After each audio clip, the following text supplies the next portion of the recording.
설교로 가야지 이제. 자, 오늘은 하나님이 잊지 못하시는 한 사람, 그런 주제로 말씀을 전하겠습니다. 하나님이 잊지 못하시는 한 사람. 이제 이 열왕기 상하를 쭉 읽다 보면은 하나님께서 이제 이 이스라엘 왕들의 그 잘못에 대해서 지적하시면서 항상 하나님께서 그리워하는 사람이 한 사람 나와요.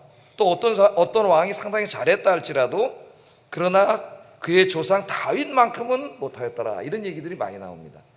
하나님이 답을 가르쳐줬네 벌써. 물어보려고 했는데 하나님이 항상 그리워하시는 그 사람이 한 사람이 있는데 오늘 다윗이에요. 다윗.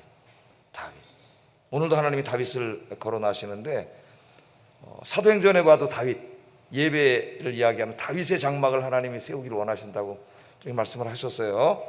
그래서 오늘 여러분들 하나님이 보실 때 여러분들이 이 시대에 다윗 같은 분 되기를 주의 이름으로 축복합니다. 인사하겠습니다. 다윗이 됩시다. 믿음의 다윗. 자, 오늘은 이제 그 아비암이라고 하는 왕에 대해서 공부하겠습니다. 아비암이 르호보암의 아들이죠. 르호보암의 아들입니다. 여로보암, 저쪽 북쪽의 이스라엘에는 여로보암이 이제 계속 통치를 하고 있었어요. 그래서 여로보암이 18년 됐을 때 르호보암은 17년 통치하고 죽었죠. 저쪽은 계속 여로보암이 왕인데 유다, 남쪽의 유다는 르호보암이 죽고 그의 아들 아비암 들어보셨나요? 아비암이란 사람이 왕이 됐습니다. 그걸 이제 알리고 있어요. 아비암의 시대가 왔습니다. 1절 2절 한번 읽어보겠습니다. 시작.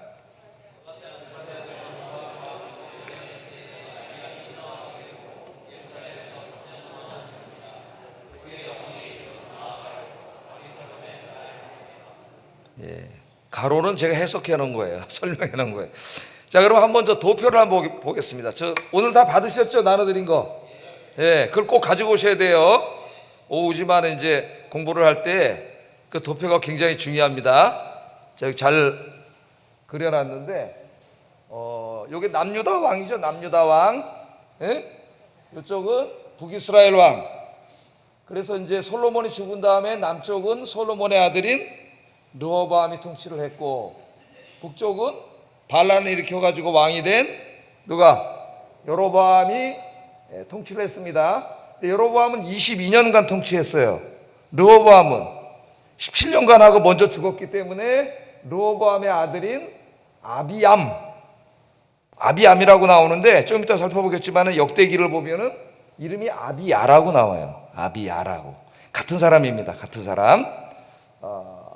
여기 이제 역대하 13장에 나오고요. 우리가 지금 열왕기상 15장을 공부하고 있는데, 아비암이 왕이 됐을 때도 여전히 북쪽엔 누가 왕이에요? 여로보암이 왕이죠. 그래서 이 아비암이 죽고 아사가 왕이 될 때에도 잠깐 동안 여로보암이 왕이었어요. 여기가 굉장히 오래 했죠. 22년. 오늘 보니까 아비암은 3년 했습니다. 3년 하고 죽었어요. 아버지는 17년, 합치면 20년. 그러니까 아사가 왕일 때도 역시 여기는 여로보암이었어요. 여로보암이 길게 하다가 이제 그 아들 때 가서 몰락하고 이제 나라가 쿠데타가 일어나가지고 또 이제 정권이 바뀝니다. 그래서 북이스라엘은 계속해서 정권이 어떻게 돼요? 쿠데타로 계속 바뀌어요. 극도의 정치 혼란을 겪으면서 이제 이 나라가 바뀝니다. 그래서 제가 이렇게 얘기했잖아요. 국가에 혼란이 오는 것은 하나님의 심판이라 그랬어요. 심판 말씀드렸습니다. 자, 그 요거 말씀과 대조해서 이제 그만 보고 역대하 말씀을 한번 보겠습니다. 역대하 말씀, 역대하 읽어보겠습니다. 시작.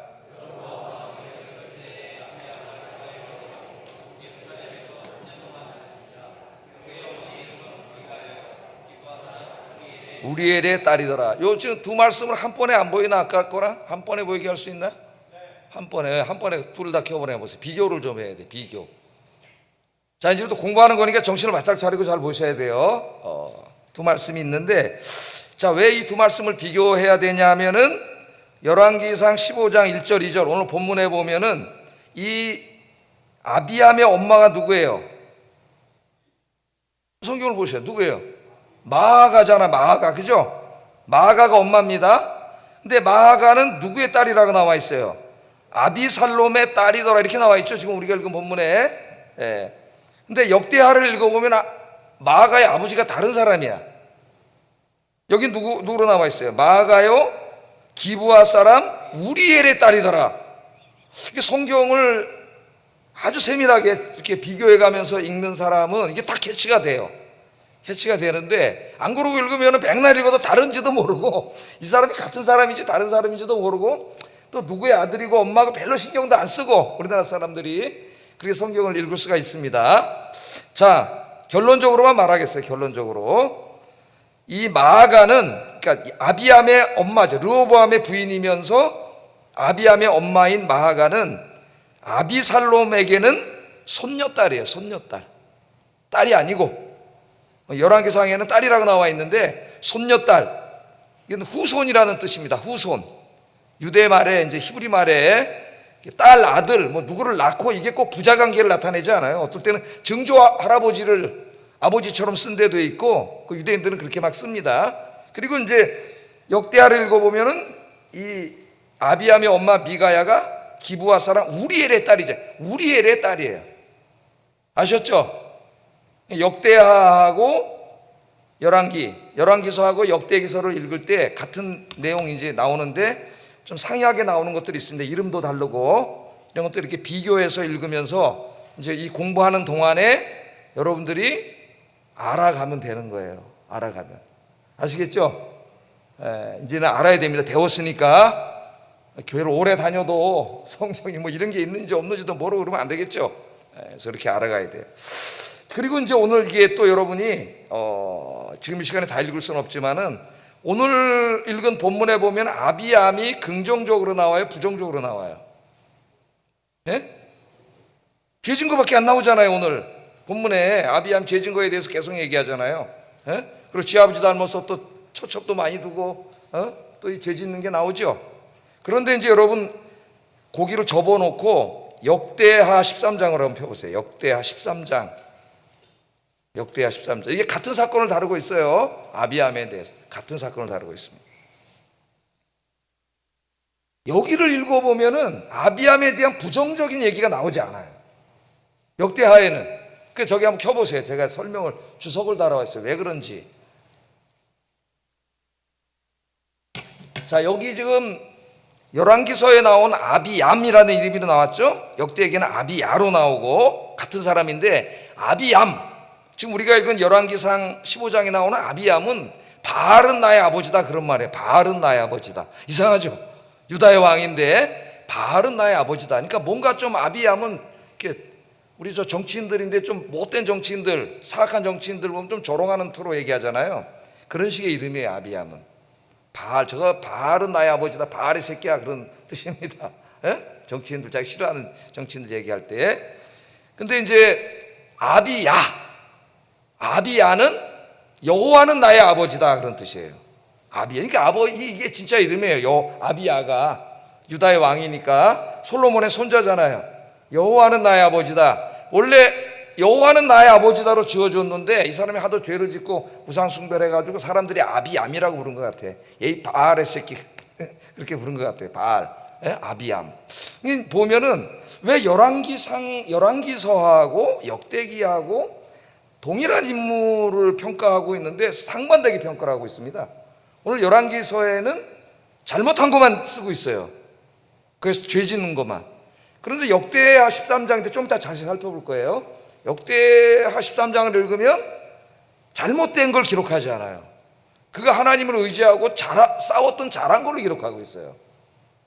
왜 그럴까? 같은 사람인데. 여러분 한 사람이라도 이렇게 다양한 측면이 있겠죠. 예를 들면 아브라함 같이 위대한 믿음의 조상도 다 잘한 건 아닙니다. 자기 아내를 뭐 동생이라고 속이고 막 그런 적도 있고 그렇죠. 그 인생이 다 완전한 사람은 없습니다. 완전한 사람은 없어요. 그래서 이것은 열왕기서와 역대기는 똑같은 역사를 다루고 있지만 제가 뭐라 그랬습니까? 열왕기서에는 첫째로 남유다와 북이스라엘 왕들을 번갈아 가면서 다 다루고 있다 그랬죠. 우리가 읽은 성경은. 근데 역대기를 읽으면은 이스라엘 왕은 안 나와요. 유다 왕들만 나옵니다. 유다 왕들만. 그리고 오늘 본문에 있는 것처럼 열왕기서에서는 이제 왕들의 잘못을 신랄하게 비판하고 거기에 임하는 하나님의 심판에 대해서 강조하고 있는 반면에 역대기를 읽어보면은 왕들이 잘못한 것을 잘 기록하지 않으려고 그래요. 않으려고. 유다 왕들의 좋은 점을 많이 기록합니다. 그러니까 왜 그러느냐? 열왕기서와 역대기는 똑같은 시대를 다루고 있지만은 관점이 달라요. 그러니까 열왕기서는 그 권력자들, 왕들, 그 왕들 중심으로, 통치자들을 중심으로 다루고 있기 때문에 그 왕들이 잘못한 데에 대해서, 권력자가 잘못한 데에 대해서 굉장히 신랄하게 비판을 하고 하나님의 임할 심판을 이야기해요. 그러니까 권력자들이 잘못하면 어떻게 해야 돼요? 선지자들을 통해서. 선지자가 많이 나오죠, 열왕기서에. 그래서 하나님의 심판의 메시지를 증거하죠. 그러니까 그게 이제 기독교의 선지자적 사명이에요. 권력자들이 잘못하고 그들이 권력을 잡고 권력을 남용하고 힘없는 사람들을 괴롭히고 불의를 행할 때에는 하나님의 백성들이 선지자적 역할을 감당해야 돼. 선지자, 입을 다물고 있는 게 기독교인이 아니에요. 선지자의 역할을 감당. 그게 정치 편향에 의한 것이 되면 안 되고 하나님의 말씀으로. 그래서 열왕기서에는 권력자들의 잘못에 대해서 신랄하게 비판합니다. 그런데 역대기의 저장 목적은 정치가 아니에요. 역대기의 저장 목적은 이스라엘 유다가 다 망한 다음에 어떻게 하면 그 성전을 회복하고 이스라엘 백성들의 신앙을 회복할까, 여기에 대해서 관심을 갖고 쓴 책이에요. 역대기는 주제가 똑같은 역사를 다루지만 관점이 거기에 있어요. 그래서 될 수 있는 대로 그런 얘기고 심판의 얘기보다는 소망의 얘기를 많이 합니다. 역대기는 하나님 말씀대로 안 살고 우상 숭배하면 심판을 받는다는 걸 강조하는 반면에 역대기서는 왕들이 잘한 점들을 부각시킴으로써 어떻게 해요? 하나님의 백성들이 이렇게 살아야 된다, 그거를 강조하는 게 목적이에요. 그래서 달라요. 여러분이 한번 집에 가서 비교해서 한번 읽어보세요. 열왕기서에는 왕들의 잘못에 대해 신랄하게 비판하지만 역대기에서는 거의 웬만하면 잘 이야기하지 않습니다. 여러분 이제 우리가 보면은 카톨릭을 한번 보세요. 카톨릭은 뭐 교황이 죽거나 어떤 주교가 죽거나, 우리나라에도 추기경, 뭐 김수환 추기경이 돌아가시고 이럴 때에는 카톨릭에서 나오는 말을 보세요. 그동안 예를 들면 김수환 추기경이나 요번에 돌아가신 교황이나 그 사람이 평생에 잘못된 얘기를 전혀 하지 않습니다. 카톨릭은 뭘 얘기해요? 역대기처럼 굉장히 어떻게 보면 미화시켜서 그 사람이 베푼 선행에 대해서 막 이야기해요. 그래서 카톨릭은 교황이 죽거나 뭐 추기경이 죽거나 그 다음에 카톨릭 신자가 늘어나요. 모든 언론을 통해 가지고 그 사람을 이렇게 기리잖아요.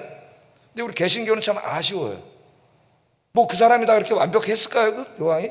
근데 우리 개신교는 어떤 개신교의 큰 지도자가 돌아가신 다음에 뭐 이런 뭐 여기 조영기 목사님이나 뭐 이런 분들 돌아가신 다음에 안 좋은 얘기를 많이 해. 참 이상하죠. 우리나라 특별히 뭐 뉴스 엔조이니 뭐 이런 허접한 방송 그런 거 보지도 마세요.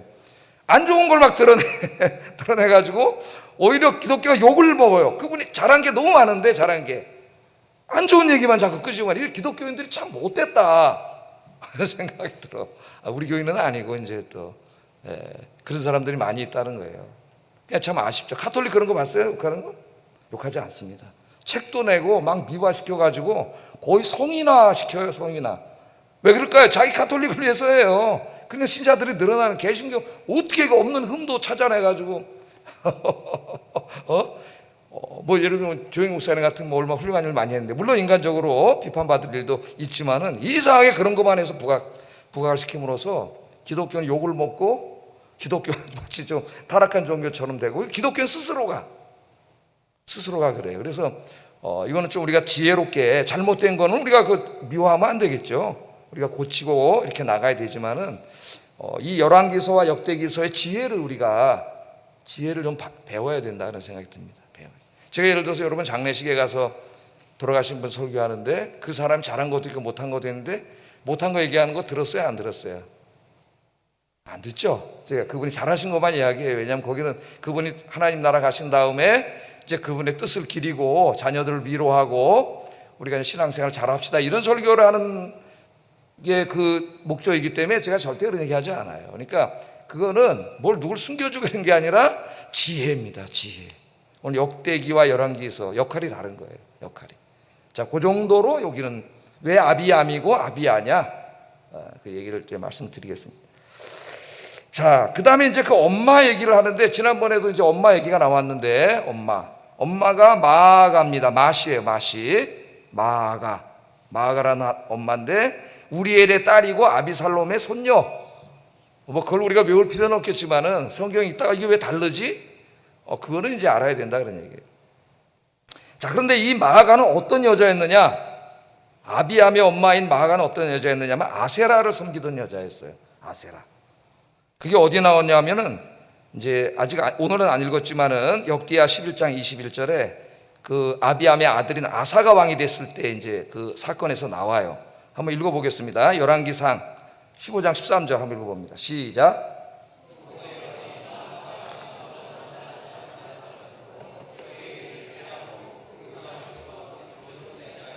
예, 마아가가 뭐 하던 여자예요? 아세라 상을 만들어서 섬기던 여자입니다.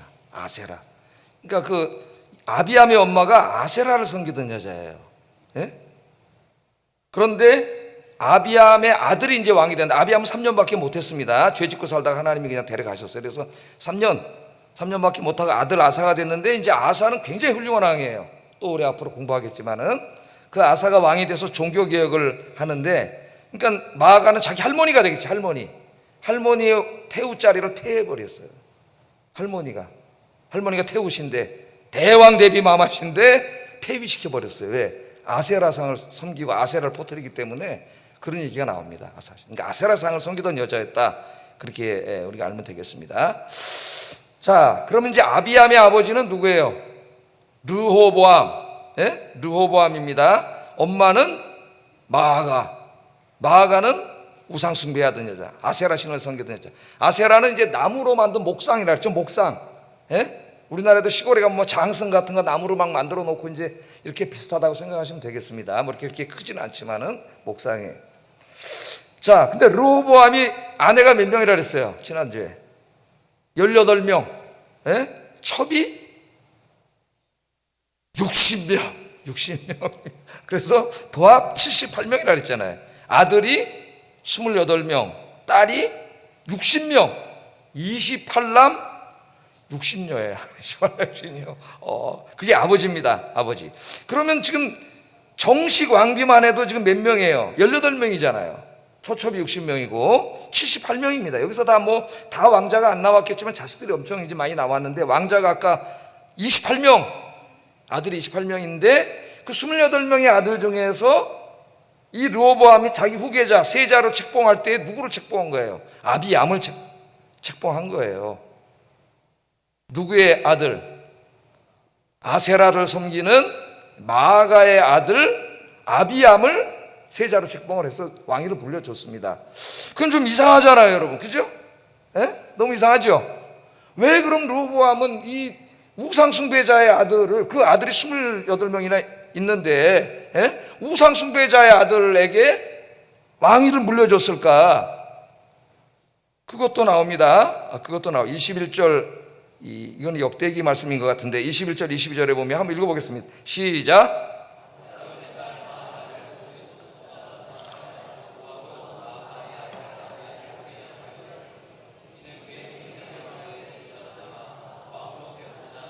예, 왜 세웠어요? 28명의 아들 중에서 그의 엄마 마아가를 다른 처첩보다 더 사랑했기 때문에 그런 말이 나와요.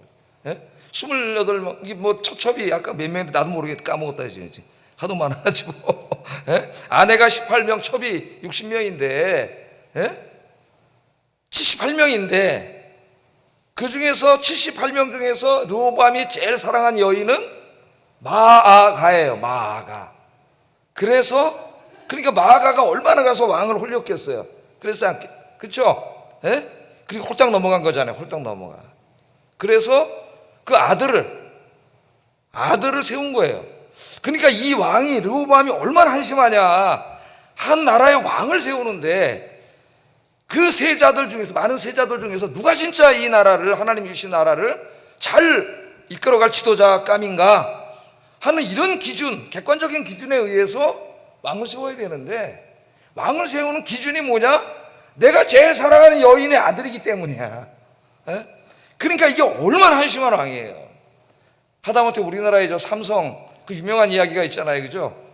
이병철 선생이 그 물려줄 때 장남, 차남 다 제끼고 삼남, 그분도 돌아가셨지만 이건희 씨에게 물려줬는데, 장남, 차남에게 왜 안 줬을까요? 자기가 만든 세운 그 그룹을, 삼성을 누구에게 물려줘야 되느냐? 장차남, 이게 장남, 차남 이대로 물려주지 않았어요.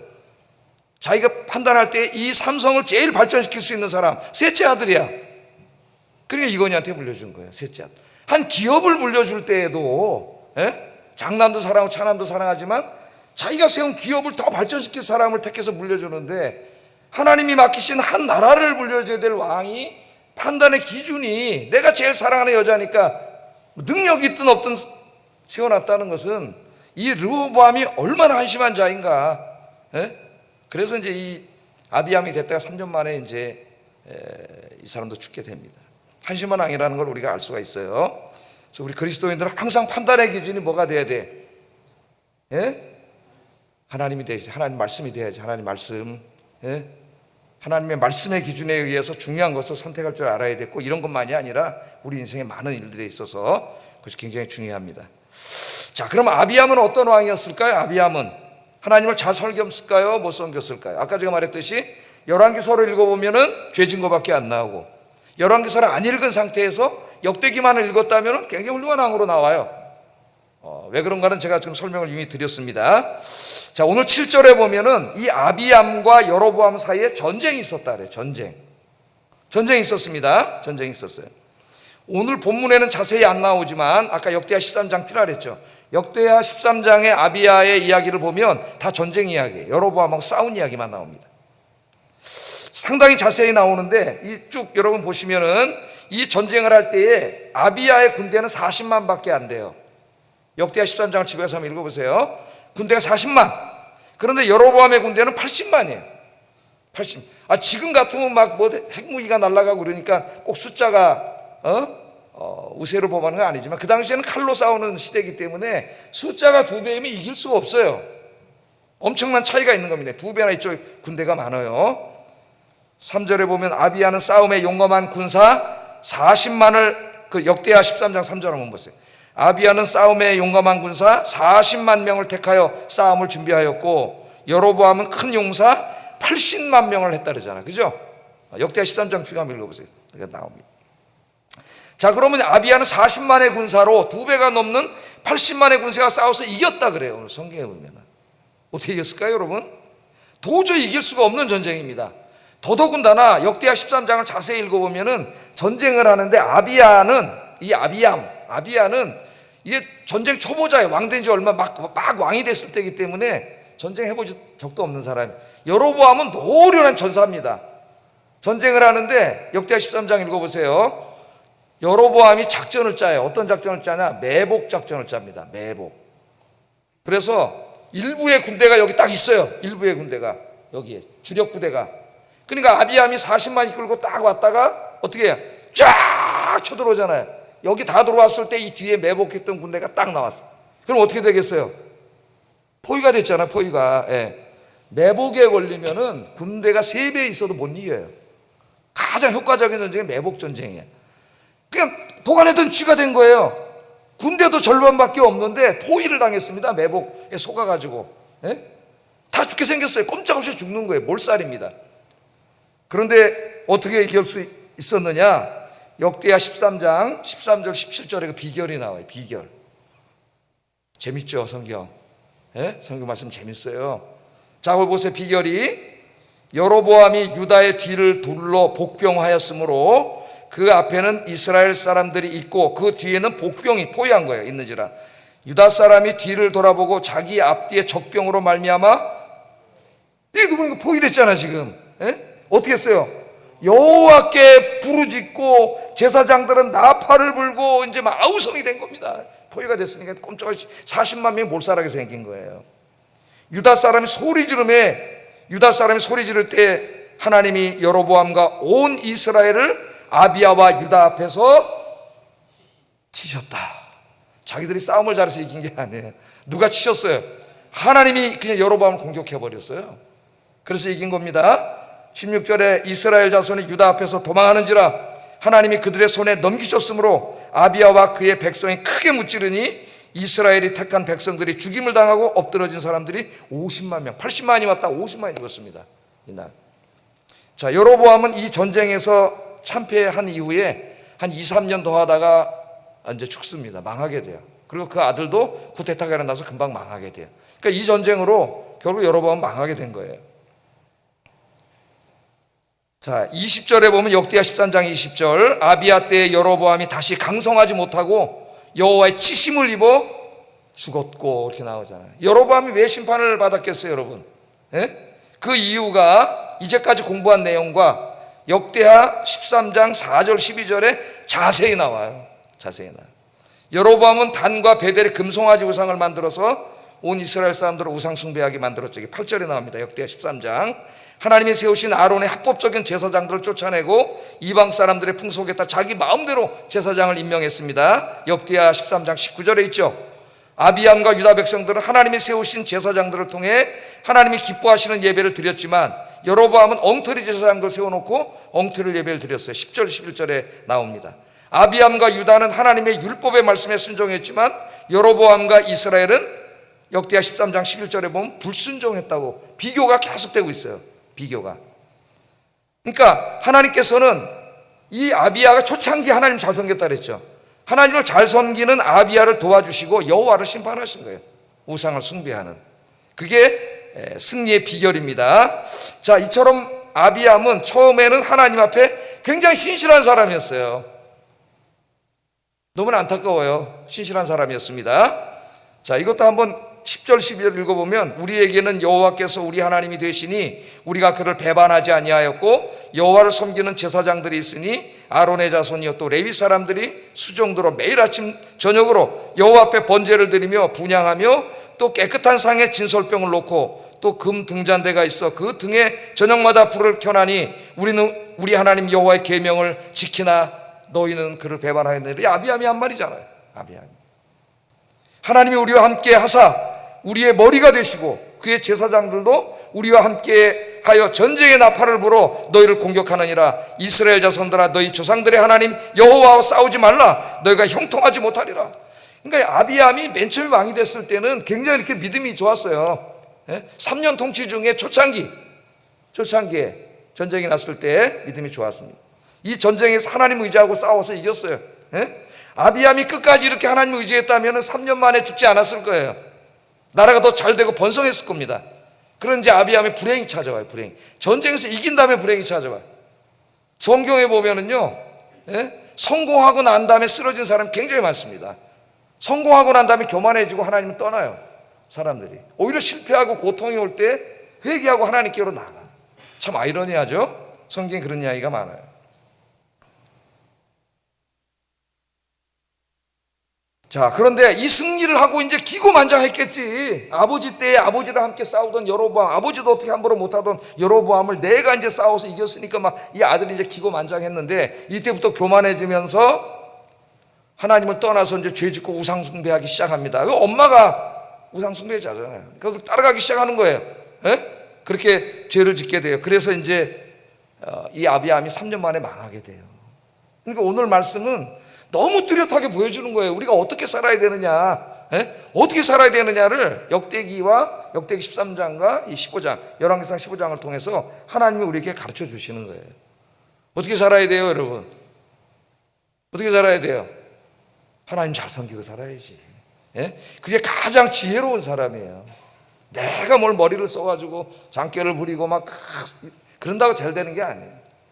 하나님을 잘 섬길 때 하나님이 도와주시는 거예요. 하나님께서.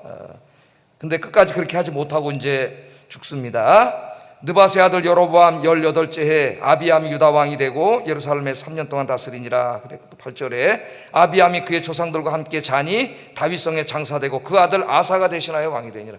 그래서 하나님 이제 아비암 3년 만에 데려가시고 아사를 왕으로 세워놔서 아사가 다스리는데 아사는 굉장히 훌륭한 왕이에요. 유다의 훌륭한 왕들 중에 아사, 히스기야 이런 사람은 굉장히 훌륭한 왕입니다. 아까 뭐라 그랬어요? 마아가를 할머니를 폐위시켰다 그랬잖아요. 폐위시켰다 그렇게 얘기를 합니다. 자, 그러니까 이 아비암에게 굉장히 아쉬운 겁니다. 여러분 3년이지만은 우리 인생을 한번 생각해 보세요. 여러분 우리 인생의 끝이 아름다운 인생이 돼야 돼요. 끝이 처음에 유다 왕들을 이제 앞으로 보세요. 공부하면서 처음에 잘 섬겼다가 나중에 망한 왕들이 상당히 많이 나와요. 나중에. 예? 그러니까 끝이 아름다운 인생이 돼야 돼. 마지막 하나님 앞에 갈 때가 가장 아름다운 인생이 돼야 됩니다. 제가 그랬죠. 우리 인생의 마지막 이제 70 넘고 80, 90 이때는 하나님 주신 선물의 시간이라 그랬죠. 자기를 돌아보면서 자기 돌아온 인생을 돌아보고 자기 인격을 더 성숙하게 하고 하나님 앞에 설 날, 하나님 만날 날 아름다운 모습으로 가꾸기 위해서 신앙과 인격을 위해서 준비해야 되는 기간이라고. 근데 그 기간을 깨닫지 못하고 더 사악해지는 사람들이 있어요. 예, 너무나 안타까운 일이에요. 그래서 여러분들은 처음부터 끝까지 한결같으시기를 주의 이름으로 축복합니다. 한결같이 그냥 얻어지는 게 아니에요. 기도해야 돼요. 기도해야 돼요. 내가 죽는 그날이 하나님 앞에 가장 아름다운 사람이 되게 해주세요. 그 사람이 인생을 제일 잘 산 사람이에요. 내가 오늘 하나님 앞에 갈라 그러는데 이때 하나님 모습 볼 때 내가 제일 아름다워야지. 가장 성숙해야 되잖아요. 예? 그런 여러분들 주의 이름으로 축복합니다. 이제 마지막으로 이제 우리 전도 나가야 되니까 이제 이 중에서 이런 왕들을 보면서 하나님이 정말 그리워하는 한 사람이 이제 나오기 시작해요. 그게 다윗이라 그랬잖아요. 3절 4절 읽어봅니다. 시작.